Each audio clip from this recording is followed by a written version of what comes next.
It's my pleasure this morning to welcome Jim Ferrell from the Withiii Leadership Center, who is joining us today from the East Coast of the US. Jim is a leading practitioner, advisor, and author of You and We, a book that explores change leadership, accountability, and risk through a relational and systems lens. His work particularly relevant to internal risk management, chapters, committees, operating environments where complexity, change, and uncertainty are increasing faster than traditional risk frameworks can keep pace. Jim works with boards, executive leadership, and change teams to strengthen risk oversight by focusing not only on controls and assurance, but on the human and organizational conditions that determine whether risks are surfaced early, discussed openly, and acted on effectively. He brings a perspective that complements enterprise risk management by helping executives and enterprise change teams understand how our mindsets, culture, leadership behavior, and information flow shape real risk exposure. Today, Jim will invite us to reflect on how our questions, conversations, and dynamics influence our relationships, the quality of assurances we receive, and the decisions we make, particularly during periods of change, tension, and transformation, and aren't we living through that at the moment? His work is highly practical and directly aligned to the interests of key stakeholders, driving and funding change strategies and initiatives. We're looking forward to Jim's presentation and the opportunity to deepen our understanding of risk beyond the risk register. Jim's presentation will take about 40 minutes, and there'll be time for a few questions from the audience. Please log your questions in the chat, and we'll pick them up via Sri, who's helping me this morning. Thank you, Sri. We will be recording this webinar to share with those that couldn't join us. I'm also delighted to introduce you to, before we start, to my friend and colleague in Sydney, Brad Rylett from Leadership Gold, who will be facilitating the webinar today. Brad has worked with Jim for more than 15 years, and has been, more importantly, a student of Jim's thought leadership for certainly the past 25 years or so. So please join me in welcoming Jim and Brad. And Brad, over to you. Thank you very much, Pete, and welcome, Jim. It's an absolute honour and a privilege to introduce you to my friends at HCL, in particular in the risk space. Jim, we've travelled a lot over the last many years, as you and I can attest, and we've seen how this really pivotal work can have a deep and lasting effect on people as they come together for work to do work they simply can't do when they're apart. Yeah. And so that's one of the biggest challenges that we've faced in our practice over the last 30 odd years in organisations of all sizes, shapes and forms. So I'm really excited about getting into this whole area of relational risk with you today, Jim. And I know there's many people here at HCL Technologies that really are very curious about your unique approach. And I'm going to say to the people on this call today, Jim's approach is unique.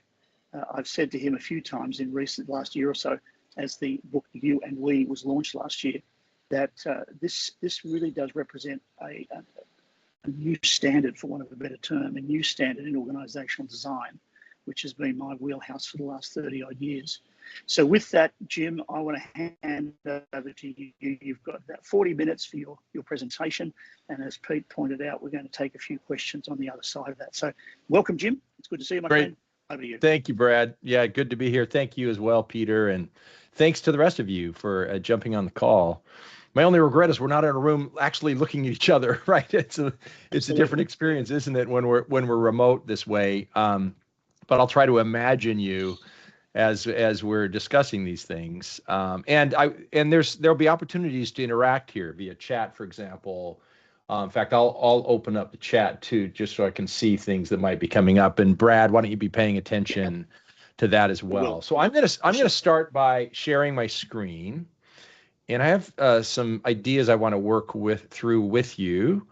And Brad mentioned that what we're going to discuss today is actually, I think you're going to find that it's new. And in this day and age, it's not every day that you actually come across something that's new, right? I mean, but I think you're going to find that we're going to dive into a body of ideas, both in terms of at the conceptual level, but at the practical level as well. I think you're going to discover that, oh, wow, this isn't quite anything I've heard before. And hopefully you'll be able to take away from this and make some applications immediately. So I've been in this space, in leadership space, working with organizations and leaders across the world for 30 years, almost exactly 30 years now. And one of the surprises over the years for me was to discover that one of the biggest drivers of success, both organizational and personal, by the way, is something that's rarely, if ever, measured. In fact, it's hardly, and because it's not being measured, it's not being addressed, it's not being improved. And because that's the case, and I know there are all kinds of metrics across organizations, of course, there are all kinds of things that go into a successful venture, but I'm going to introduce you to something that is at least competing for head of the class for what's driving results at any level. And no one's actually doing anything about it. We're rarely even thinking about it. And as a result of that, it has tons of implications. Among them, it means we have a huge blind spot around risk. Because if we don't know sort of a potential benefit set from something, we're not even thinking about it, then we don't know the risks for running afoul of it either. We're just not making those calculations at all. So in order to dive into this, what is this thing that leaders and organizations actually aren't paying attention to, at least not in a disciplined way, that's having a huge impact on their work one way or another? I want to introduce that to you here in this a few slides. I'm gonna call this a new paradigm. And in fact, Brad mentioned my newest book, You and We. Part 1 of the book is called A New Paradigm. I'm going to introduce you to some new ideas here. And this is a bit of kind of, I'm going to attempt to turn the dial a little bit. So, there's the way we see things normally. I'm going to turn that dial 90 degrees, and hopefully some new things are going to come into sight when we do that. So I want to start by in a way that people just love starting this way. Doesn't everyone want to do math? Here's a little bit of math. So just a question for all of you here. Who recognizes this formula? It's actually a really famous formula, a very important formula in history. Does anyone recognize this formula? So Luke suggests formula for gravity. Yeah. This is Newton's universal law of gravity, the formula for that. And so here I'm going to ask 2 questions about that. And thanks, Luke. You're right on top of that. So I want you to just think for yourself. There's maybe not a way to get feedback on this, but if I were in person with you, I'd ask 2 questions right now, and I'd see your responses. The first question would be, raise your hand if you've thought about gravity today. And my prediction is no one will have raised their hand if we were in a room together. Maybe one, but for the most part, no one's been thinking about gravity today. But then I'll ask the second question, which is, raise your hand if gravity has affected your life today. And everyone's hand goes up, right?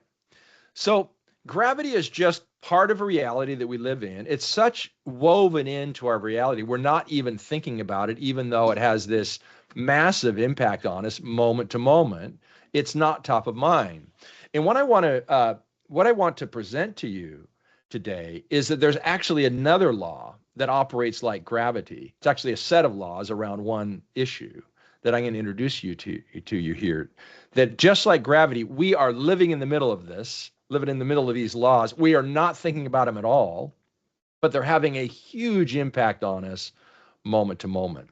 And in order to introduce that, I want to give you a recommendation. If you want a mind-blowing read, this is a book that would do that for you. I'm a closet quantum physicist. Now I'm not a quantum physicist. I'm a very amateur sort of guy who geeks out on quantum theory because it just is so fascinating.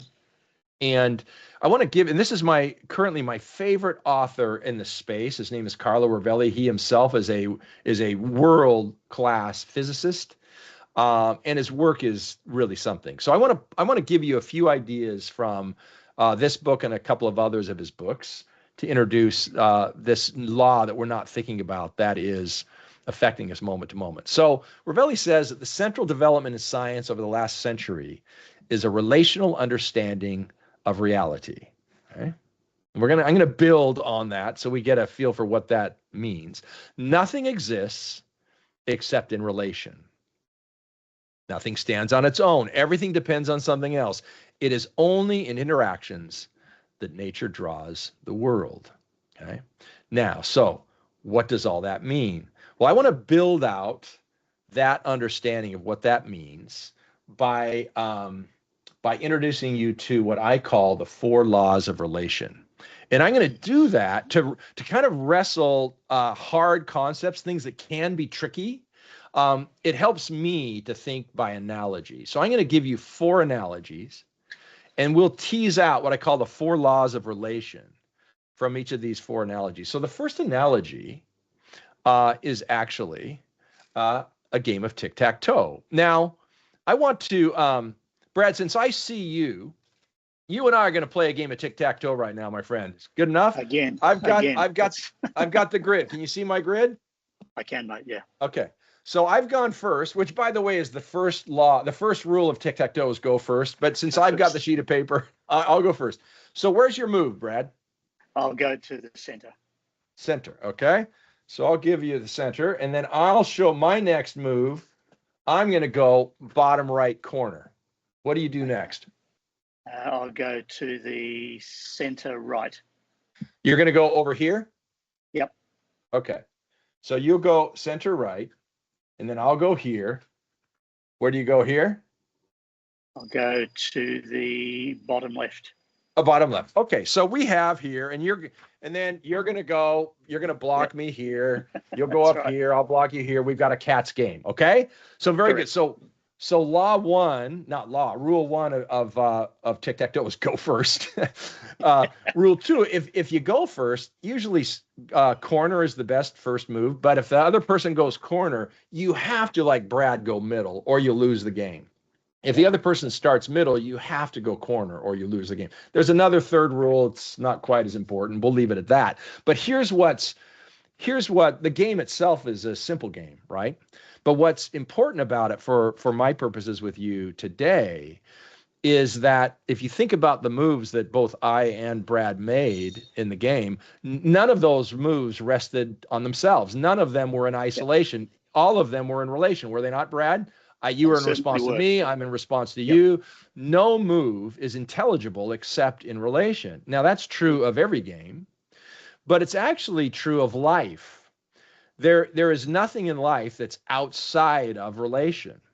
And in fact, that's so the truth that, Brad, I'm going to do one other little sort of activity with you here to illustrate this. And so, Brad, we'll all learn this with this interaction with Brad. So we're all looking at Brad right now, okay?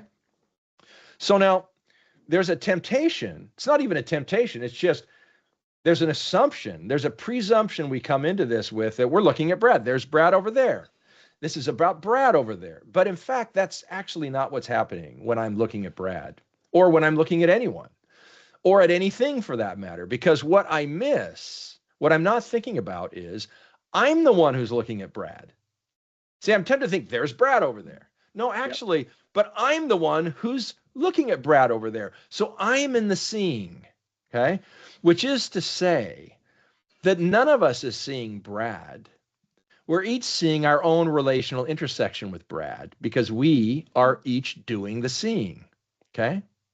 So because that's the case, this is the first law of relation, that all we see is relation. Everything we see is relation. Now, just think of organizational space for a moment.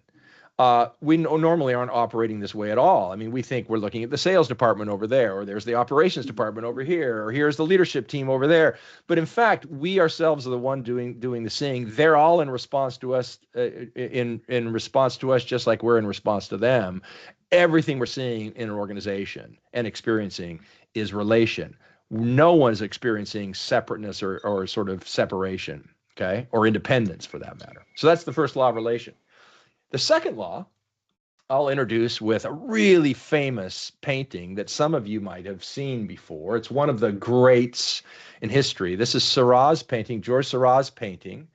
And what's famous about this is it created kind of a new category of painting. And it's called pointillism, because if you were to go, this is an enormous painting, by the way. It's about 9 foot by 7 foot. And it sits in Chicago, the original. So if you were to approach this closely, what you would notice is this painting is constructed of hundreds of thousands of tiny dots. They're not brush strokes. There's no like mixed paints here. Everything is just the distinct basic colors. All the colors you're seeing are just these different little dots with different colors in relation to each other that in your eye you're seeing as a particular color. And as you back away, we see all of these figures. It looks like it's a painting. And that's true, it's a painting. But here's the point of pointillism. It's a painting that's constructed all these little tiny things in relation.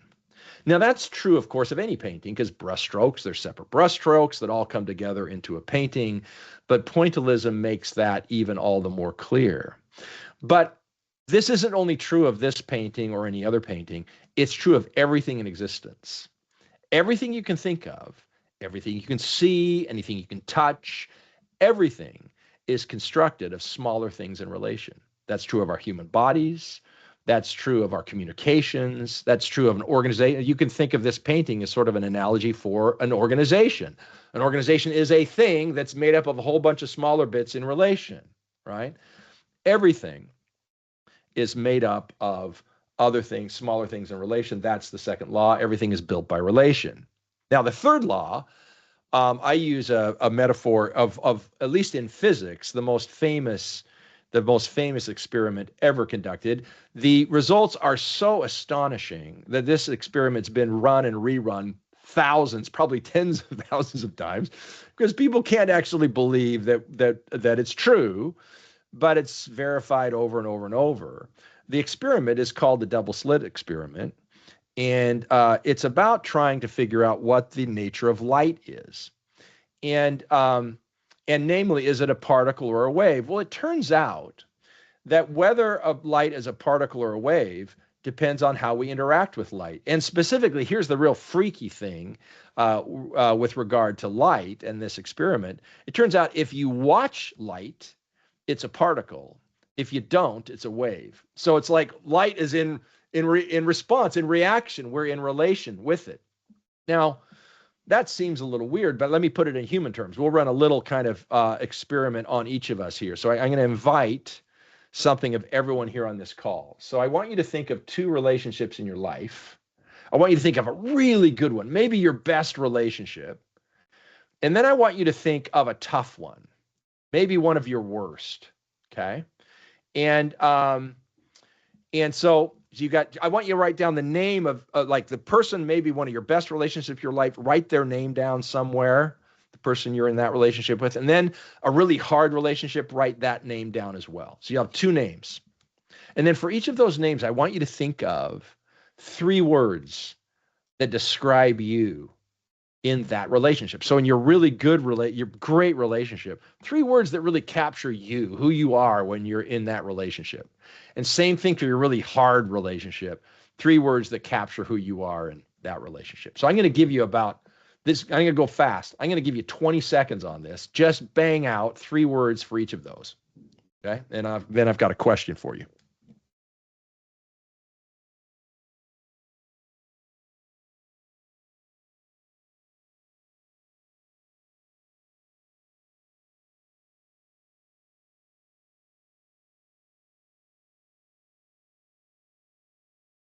Okay.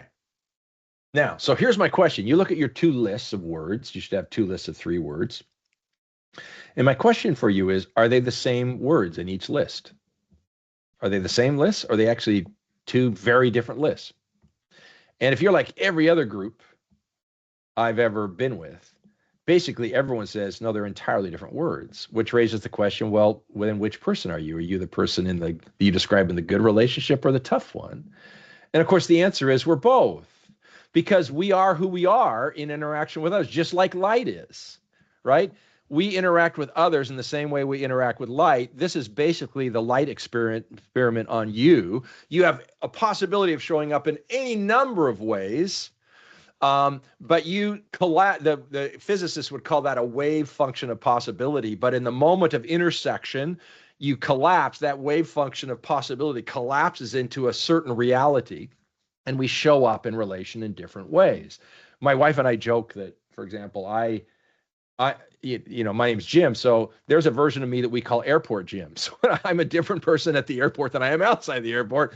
You can all think about how you might show up differently in different relational contexts as well. So the third law of relation is this, that how we interact is who we are, which brings us to the fourth law of relation. And I want to introduce this with another metaphor, this one, water. So here's a depiction of a water molecule, 2 hydrogen atoms, 1 oxygen atom, together bond together, and they form water. Well, here's the thing. The world needs both oxygen and hydrogen.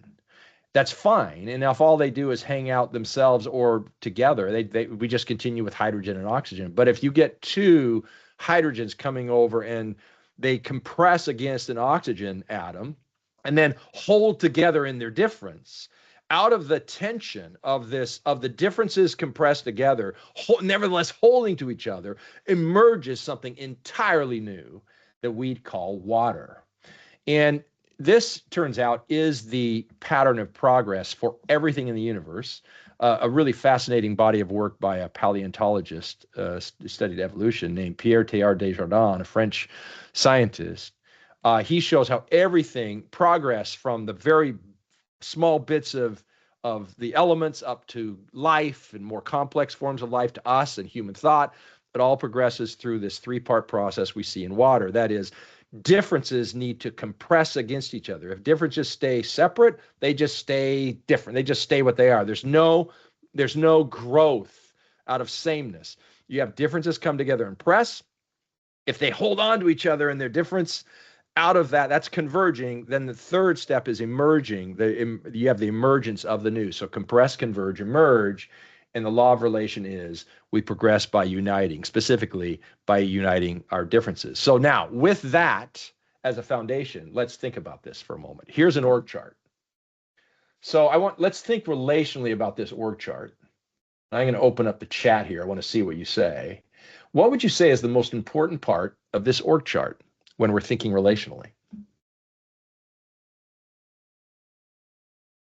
Go ahead and type in the chat. What would be the most important part? Okay, Luke. Yeah, the connections. Yeah. So Luke goes right to the core of it here. Let's think about this for a moment. Yeah, I would agree with Luke that the most important part of this org chart is the between. That is the space between all of us, because that's where we're actually mixing and merging. Nothing's produced in this complex world alone. Everything is in the context of interactions with all of these differences, and that happens in the space between. But we're not looking at that organizationally. We're measuring all the pieces, all the parts, and the outputs, and all, and maybe our big metrics, but we are not measuring the between. And again, I'll just say, why is the between so the most important part? Is because the relation, that is the between, is what's producing everything in any organization. And this is the success driver I referenced at the start when we were just getting going, that organizations, they're not thinking about. And because they might be thinking about it in terms of teamwork and that sort of thing, but they're not seeing the space. They don't have a lens through which to actually see the space and what's happening, how to quantify it, how to know what to do about it. And that's my work. I mean, that's what I write about in You and We. That's what we do, me and my colleagues at Withiii Leadership, is we do these 3 things essentially at scale. We make the between visible, and we make it measurable, and we make it actionable. And that's something, that's a tool set that leaders and organizations, they are not currently taking advantage of, because they don't have the lens to even see the issues. So I want to dive into that with you. And I want to give you just a quick example, first of all. So one of our current projects we're working on is the merger of 2 major companies in the world. Okay. So you think of an M&A situation, and you think about, the risks associated, and you can go through an analysis of all the things you have to get right. But when you think relationally, And by the way, these two companies are actually headquartered in different continents. So you have cultural divides and differences. They historically had been, real big time competitors. So you have all of that. So when you think relationally, what you come to realize is, holy smokes, the success of this merger and the success of the combined venture is going to depend not only on the combined assets of those organizations, but how those combined assets are actually able to merge and converge together in relation and productively work together. That's actually more than anything else what you need to be looking at and paying attention to and improving. And the leaders here of the acquiring side of the organization, they knew that well. They reached out to us and thought this is the key driver for the success of this whole deal, is we have to get that connection right across the system. Now, that word, so I want to dive into, we have a number of ways and tools and technologies to illuminate the space between us, this relational space. And I'm going to introduce one of those to you tonight. Well, it's my night. I guess it's not your night. It's your morning, I think. And to do that, I want to actually give you another word from relation here for a moment, because relation can be confusing in this regard, because when I say the word relation, I actually mean something different than relationship. And sometimes we can get confused on those two things. When I say relation, I'm just talking about the state of reality. Everything is in relation. It's inescapable. You can't get out of that reality even if you tried. With everything you had, it's impossible. We're relational beings. Now, within that relational being, we can work on building certain relationships with other people. We can also do. So relation is just reality, and relationship is by choice. Okay. Now I'm going to give you another word that we use in organizational space that we find at Withiii. We find this to be a really helpful word for people, and it's the word connectivity. That performance improves by orders of magnitude as our levels of connectivity increase. The silos break down, come down, we get more integrated. It's a word you'll often hear like in sporting environments, team sporting environments in particular. Coaches will describing their success in a match, they'll say, we had great connectivity tonight. Or if they lost, we were not connected tonight. That's the kind of language you'll hear. And connectivity is something you can see in any social activity that's physical. You can see it, okay? You can't see it so easily, though, in any social activity that's primarily mental. And that's the core of the issue when you're tackling connectivity and trying to quantify risk around connectivity or lack thereof in organizational space, where much of our work is mental. So I'm going to show you a physical. This is going to be a 10-second clip I just pulled from YouTube. I don't know if you can hear this sound or not. Whether you can hear it or not, it's actually not important. But this is a little clip from what you might think of it as a firefighter Olympics. So you have these different firefighter teams competing against each other in various competitions. And this particular competition, the project is to get as much water as you can out of that bin you see there on the slide, up a ladder to another bin on the top of a platform in the allotted time. So I'm going to run this. It's about 10 seconds. Just watch this and watch it for connectivity. Watch for how you can actually see it. Okay, here we go.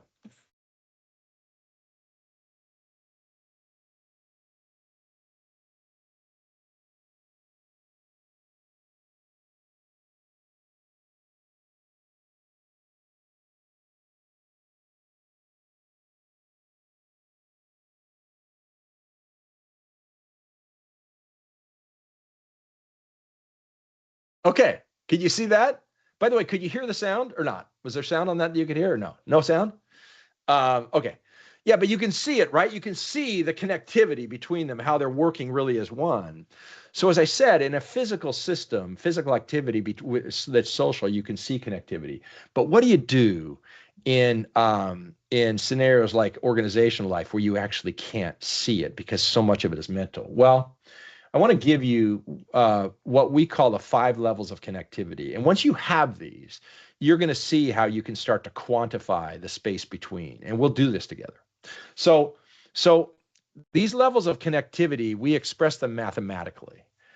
And the higher you go connectivity, just like the mathematics works in your favor, the connectivity works dramatically in your favor the higher you climb on this ladder. So the lowest rung of connectivity we call division. So at the division level, we're obstructing each other. We're making things more difficult for each other. Next level up, we call subtraction. And at the subtraction level, we're resisting each other. Okay, so we're not obstructing, but we might be ignoring each other, for example. That would be a symptom of a subtraction level relation or connectivity. We might be avoiding each other, doing workarounds in the system so we don't have to deal with each other. These are all manifestations of subtraction. Next level up we call addition. And at the addition level, we're neither obstructing nor resisting anymore, but we're coexisting, which is to say we're all working maybe really hard and maybe at really high levels of competency, but our heads are down, sort of focusing either individually or within my own team. We're focusing on our own things. Other people are doing their things. We're not really paying attention so much. We're really focusing on our own lane. And that's called, that we call that addition. Sort of a very siloed way of working, very common across organizations.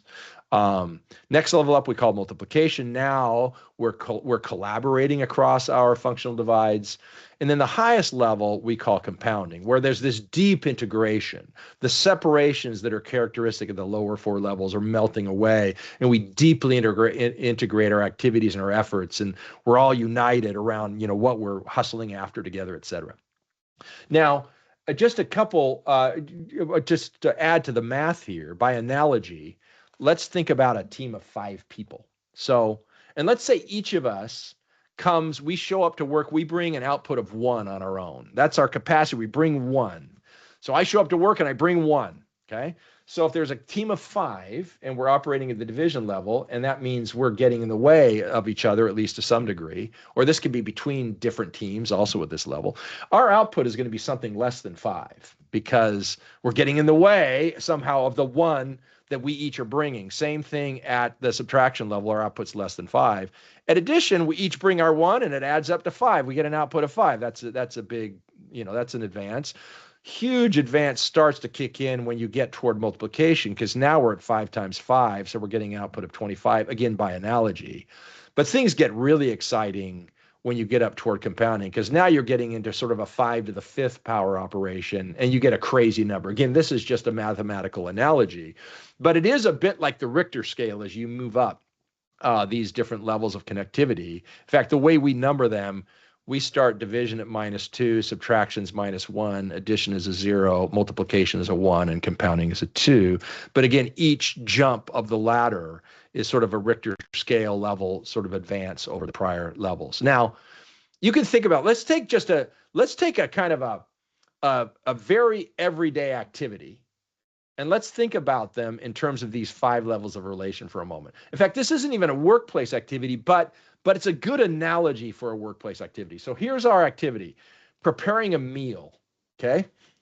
So if we're preparing a meal at the division level, what kinds of things happen? Well, we might be really disagreeing about what we want to eat or how it should be prepared or who should be going to the store or who shouldn't be going to the store. We might be trying to denigrate the other person's idea and no, it's got to be ours. I mean, all of that stuff. When we get at the subtraction level, maybe we're not really listening to the others who might be involved in preparing this meal. I don't really care what they think. I mean, I think I have the better idea. So we're kind of working around each other and kind of doing meal, but we're going to end up with something that's probably a bit wonky because we're also resisting each other while we're doing it. At the addition level, we might be eating alone, might have made our own meals. I'm going to eat my stuff, you'll eat your stuff, which is fine, as happy as it goes, but we're totally duplicating efforts and not getting the return we could and the leverage we could out of that. And then, of course, when we get to multiplication, that's different. I mean, now we're working together. Maybe one of us goes to the store while someone else is doing the prep. We're working together on those things. But when you get to compounding, you're doing that, but we might even be discovering new recipes. Now we're like, what is actually possible from what we have here, even beyond what we've thought before?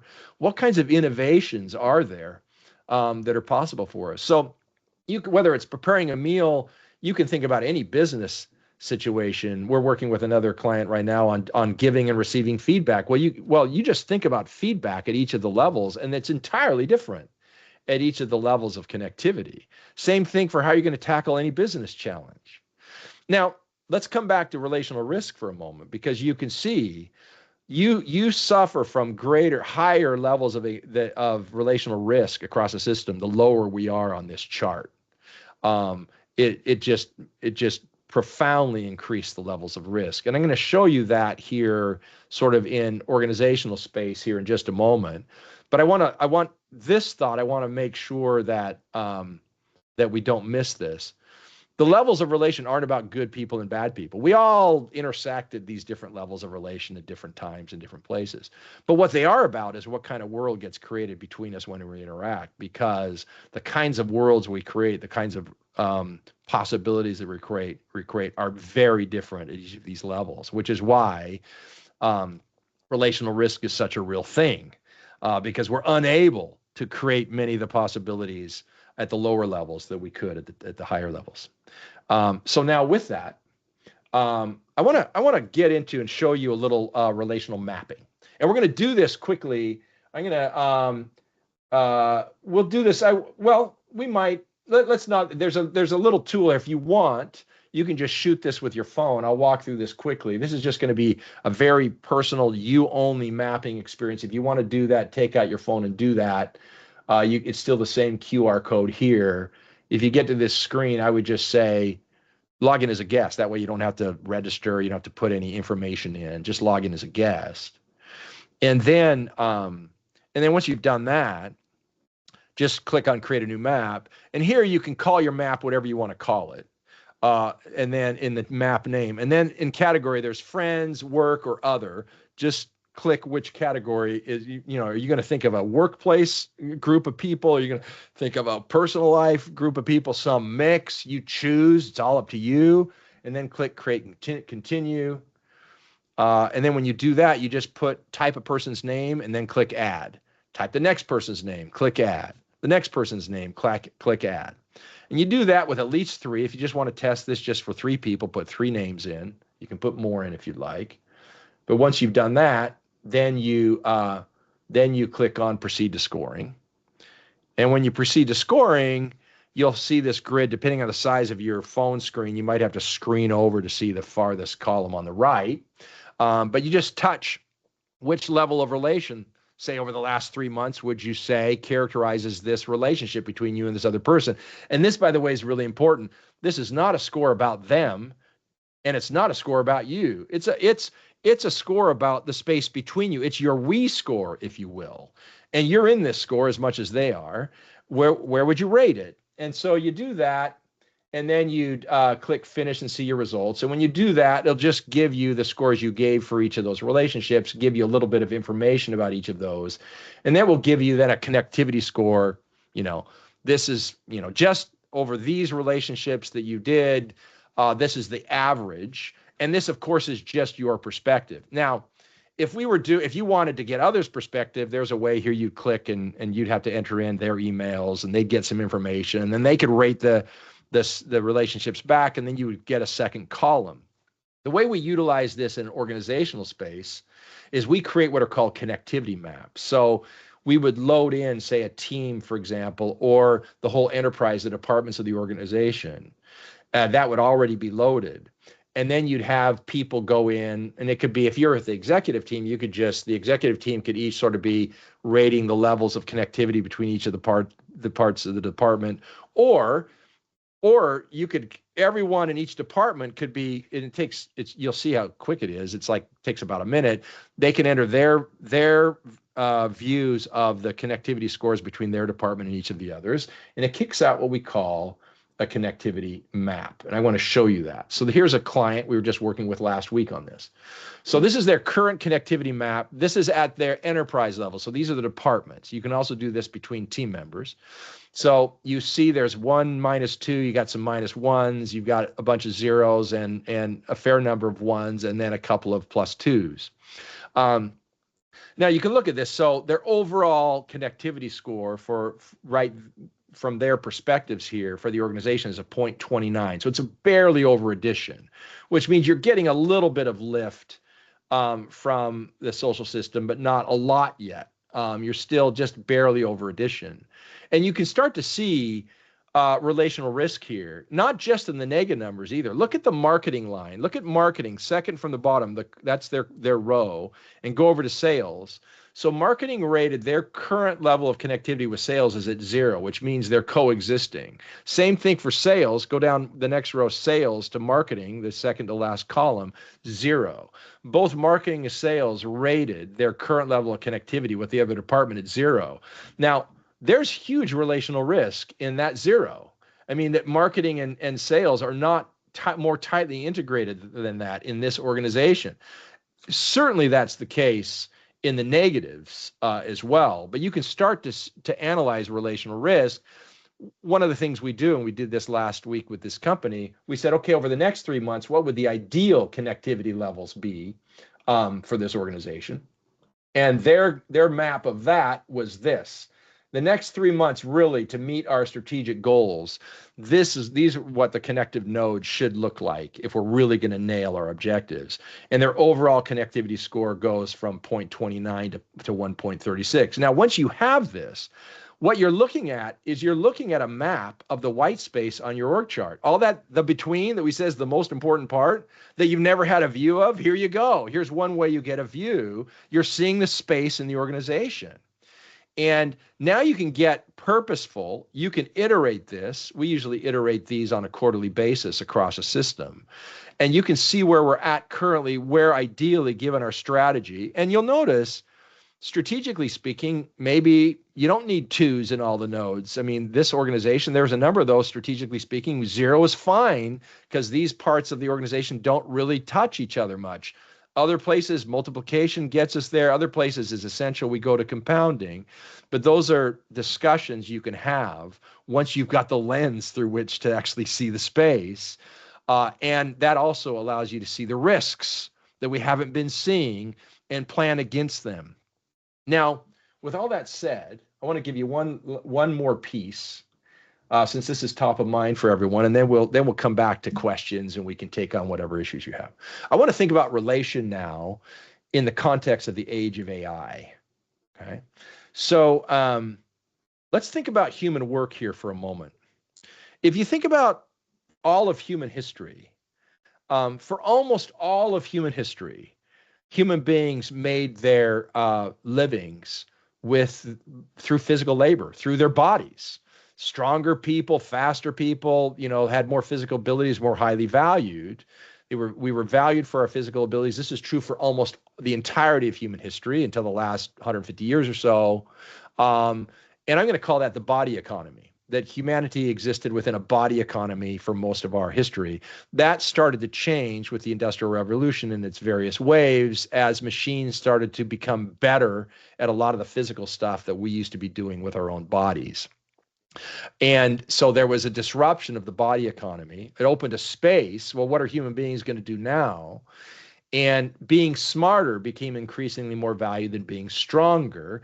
And the focus of human work moved away from the body for most of us to the brain and the mind. And that's where most of us have been making our livings, is in the brain space. I'm going to call that the brain economy. And what's happening with AI is we're now in the middle of this massive disruption that mirrors the previous disruption of the body economy, because machines are getting comparatively better than human beings are at a lot of the brain activities as well. So we're getting more and more moved out of the brain space. And the question is, what does that mean for our work? Now, here's a quote from the former president of the London School of Economics.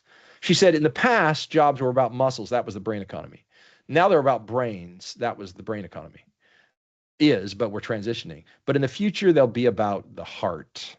And by heart, I submit to you what that means is that's an acknowledgement that what's unique about human beings is our ability to be in relation at depth, machines have these incredible surfaces. They have all the data can load it, and they can pull up the data like this. There's not a depth beneath that. It's just massive amounts of data. But human beings have this unique ability to be in relation. And it's our comparative advantage. Relative to machines and technology, if all we do is we have body abilities or brain abilities, more and more we get moved out of those spaces because machines are overtaking much, if not most of that space.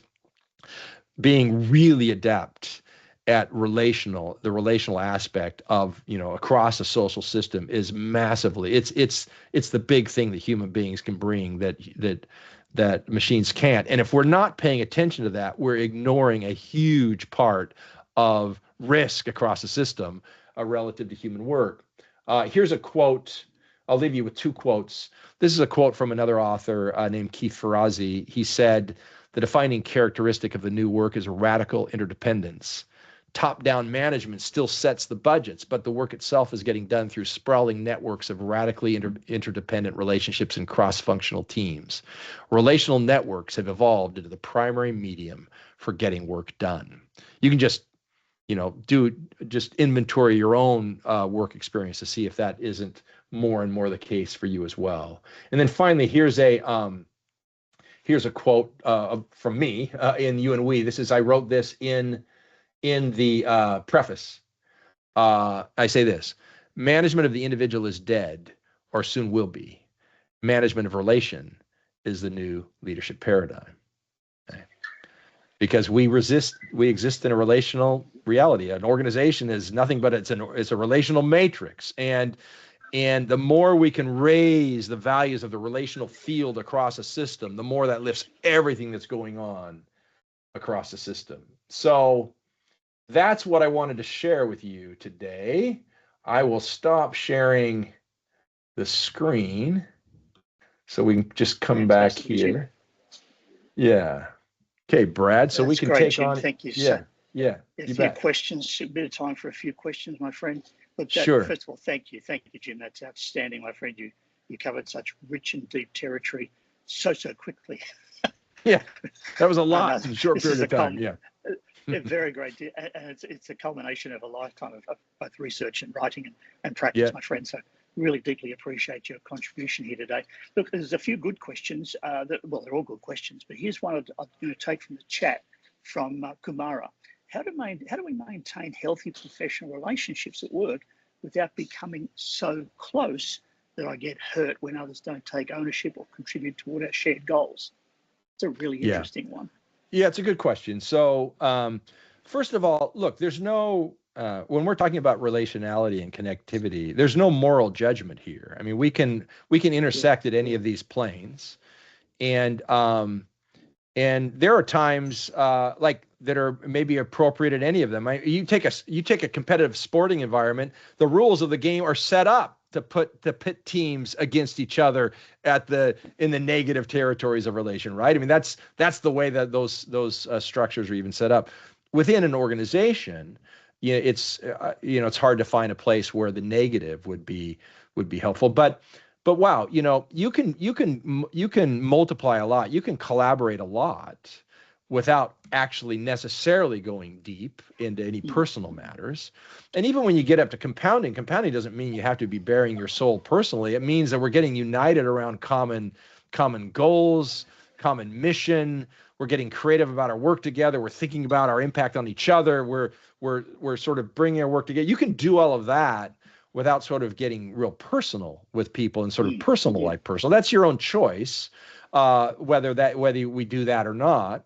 Now, look, outside of the work, of course, we're always living in the middle of that choice. And in my experience, we'll tend to sort of break open and open up more to people that we trust, right? And so the more trust that you can build in a relationship, the more people actually are willing to go beyond the surface and go down to depth, which is one of the reasons why, in fact, I'd say it's the primary reason in organizational space why trust is so critical, is because it allows exactly that.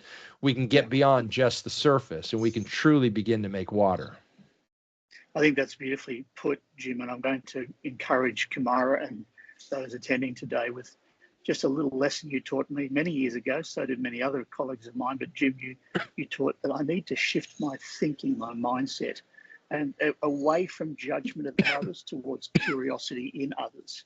And I think if you can start making less statements and start asking more questions in those moments in that workplace or in your private relation, there's a strong chance that you'll move up that ladder. Agreed. Use the expression. Yeah. Yeah. So thank you very much for that, and thank you, Kamara, for asking a great question. I'm going to, in the interest of time, I'm going to hand over to Pete Cully. Pete, you've got a question for Jim? Oh, Jim and Brad, thank you so much as well for everything you've been talking about today. I mean, I see how relational risks directly affect execution, engagement, innovation, organizations' ability to adapt in transformation, which we're seeing so much in the market today. And, explain why well-designed strategies, et cetera, high-performing teams suddenly fail. So this is a great additional perspective, and how focusing on this area can improve those working relationships, lead to better results, etc. But it's a question that Luke Krieger actually raised a bit earlier on, which I'd like to bring forward, which is, what is the saturation point of connectivity? What is the number of people that we have to actually get across what is the saturation point of the number of people we interact with to be able to actually get something meaningful? Because there's got to be a point where you can't keep going. Yeah. So that's a great question. So Luke, first of all, I would say this is where I want to make the distinction between relation and relationship again. We're all in relation, even with people that are many sort of degrees separated from us, where everything's embedded relationally. That's just inescapable. And it's not that we have to put time to things in order for them to be in relation. We're already in relation. Now, the number of relationships that a person can truly have of different levels, of course, is time-bound and effort-bound. And there's an interesting body of work, for example, around what are called the Dunbar number and Dunbar circles. I don't know if you're familiar with that, but the Dunbar number comes out of actually brain research above all things. But the Dunbar number is 150, which is in organizational space. When you break across 150, you have to have different kinds of structures to be able to handle that. But the Dunbar circles sort of go out in sort of multiples of 3, starting at like 1.5 up to 3, and it climbs up. And these are all about like your closest relationships, your really good friends, your acquaintances, and there are people in each of those rings. And I think it's helpful to sort of see who's in those rings. Who am I spending my time with? Like in the workplace, am I only spending time and attention with people on my own team?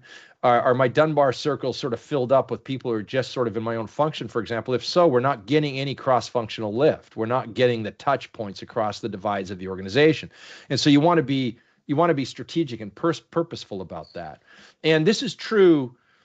Your point, Luke, is not only true at the individual level, it's true at the team level. So teams too, are in interaction with other teams, or departments are interaction with other departments. Now, of course, they're in interaction through their various processes and systems that bring them in touch, but also through the individuals that's this team's representative that's interfacing with a representative from another team. So groups interact partly through the interactions of the individuals that are that are members of those various teams. So as team leads, it's really important, in my experience, to be thinking about what are the other teams and groups we actually need to be in connection with. And this is one of the things that we've learned since COVID is, the world adjusted really quickly to Zoom and Teams and other platforms where we got together a lot still, even when we were locked down at home with our own teams. But the interactions outside our teams fell off the cliff because those structures and systems and that was not in place. The expectation wasn't in place. And the more remote groups are, the more purposeful you need to be when you're thinking about what's our current connectivity levels via the map, for example, that we produce with companies, and versus our ideal. And then you map as a team, if this is our ideal over the next time period, how do we get there? And there's all kinds of things you can do to sort of climb that ladder. But those are all strategic choices with trade-offs, right? I mean, you have to weigh what are the strategically most important nodes that we've got to get to. This is true in my own personal life. It's true organizationally across the system with teams. And you have to make those choices, recognizing the very limitations you're pointing to. But it's so easy. One of the things that human beings, we do, if left to our own devices, the word for this is homophily, but homophily means we tend to gather with people just like ourselves. So, within organizations, we'll gather with our own teams, we'll gather with our people who, if I'm an engineer, I'll gather with the engineers. If I'm a marketing person, I gather with the marketers. We gather with people like ourselves, and you have to be purposeful and full of intention to break out of that. And strategically, the results of the organization so ride on the ability to do that, to have a lens through which to see where we're currently at, where we're connecting, where we're not, deciding together what are the most important connection points, and then building the plan and how we're going to get there is just a huge thing that by and large is not happening across organizations, which is why our research shows that on average, organizations come in at 0.34 on average. So across industries, if 0 is addition and 1 is multiplication, on average, organizations are coming in at 0.34, which is about a third of the way. I mean, everyone gets, if all we're doing is addition, I mean, why even be a company? That's basically, we're not getting any relational lift. So you're trying to get toward collaboration and helping each other achieve more than anyone could do on their own. That's the push toward multiplication. But we're actually woefully poor at that on average across the world at 0.34. And the biggest reason for that, in my experience, in my opinion, is people don't know how to see the space. They don't even know how to evaluate it, much less build a plan on what you're going to do about it. So that's the big hole that we've just, we've gone right after it with the leadership, is to fill that hole in what's really crucial, but actually isn't being tackled yet, at least not very well. Brilliantly covered, Jim. Thank you. We've only got a few minutes left. Is there another question? I've got another one here. One last one that I can see from Lee. Lee is saying, what are the pragmatic implications of the hard economy? Namely, what might jobs of the future look like, Jim? Yeah. I mean, that's a question that the whole world's wrestling with right now. Isn't it? And, it's interesting when you look industry by industry, and now we're in the early days still of how this is going to sort out. But let's think of healthcare for a moment. So it turns out that the places where people are being replaced most quickly in healthcare are actually at the sort of doctor level, sort of at the nursing level. They're not being replaced because this is highly, it's being cared for. It's so deeply relational. But you would have thought it would have gone the other way. We can get rid of the nurses. We got to keep the docs. But it turns out that AI is cutting the other direction. It's cutting down from the top and it's cutting out the docs, because so much of the doctor space is head space, and more even surgeries are being performed. And now, physicians in conjunction with technology. But in the future, you could have technology running that show, in the OR. So that's just an example. But what I find, within any organization, you have this need right now. We all have to get conversant with technology because it's increased, and whatever your role is, we have to figure out how we interface with the tech. But the higher you go in responsibility in an organization, it's already the case that more and more of your time is spent on relational matters. When you're first hired, you're doing the tactical job, you're doing that, whether it's physical or whether it's with your brain. The higher and higher you climb in a structure, your work is more and more relational already. And I think that AI, one of the things it's going to do is it's going to underscore just how valuable the human element is. We are normally thinking of the other side of it. We're getting displaced. Yeah, but relations not being displaced. Relations what we respond to. We're relational beings at our core. And so if we don't get good at relation, we will be displaced because machines will get better at the brain stuff. So we have to bring our mind abilities, but marry them with really